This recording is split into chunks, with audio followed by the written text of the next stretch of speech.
বন্ধুরা, এখান থেকে ৩৫ বছর আগে একখানি যাত্রা করেছিলাম। সে যাত্রার নাম গান্ধারী জননী। তাতে ভীমের অভিনয় আমি করেছিলাম। তার কয়েকটা সংলাপ আমি তোমাদের সামনে তুলে ধরব, ভালো লাগলে শেয়ার করবেন। শোনো শোনো, সভাস্থলে আছো যতজন, আমার ভীষণ প্রতিজ্ঞা মিথ্যা হবে না কখন।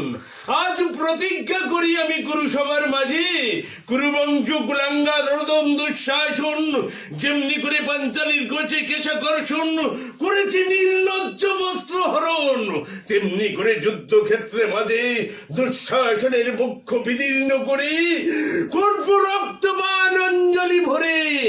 বাঁধব কৃষ্ণার এলো চলছে রক্তে, দেখবে দুঃশাসনের সেদিন উন্মত্ত মহাকাল।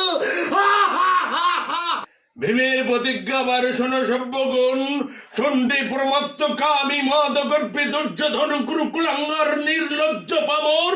পৃথিবী যদি কক্ষচ্ছিত হয়, পূর্বের ভানু উঠে পশ্চিমে, হিমালয় যদি ডুবে যায় সমুদ্রের তলে, তথাপি আমার বাক্য হবে না লঙ্ঘন।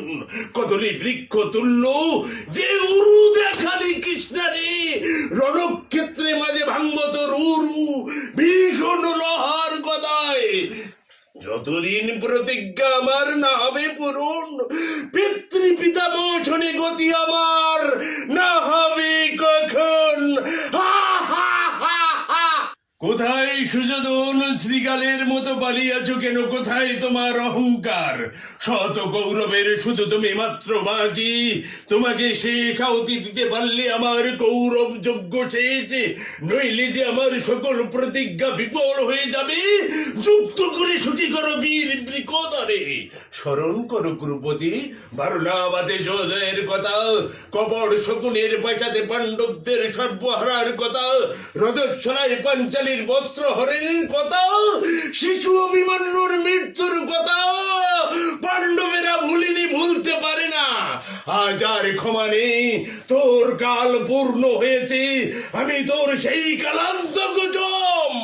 গ্রহ নক্ষত্র যদি কক্ষর্ষিত হয়, স্তব্ধ হয়ে যায় পৃথিবীর গতি। হিমালয় যদি ডুবে যায় সমুদ্রের তলে, স্বর্গ থেকে নেমে আসে দেবেন্দ্র বাসব। পক্ষপাতিত্ব করে যদি কৃষ্ণ বলরাম, তবুও ছাড়বে না ভীম। আজ তোমার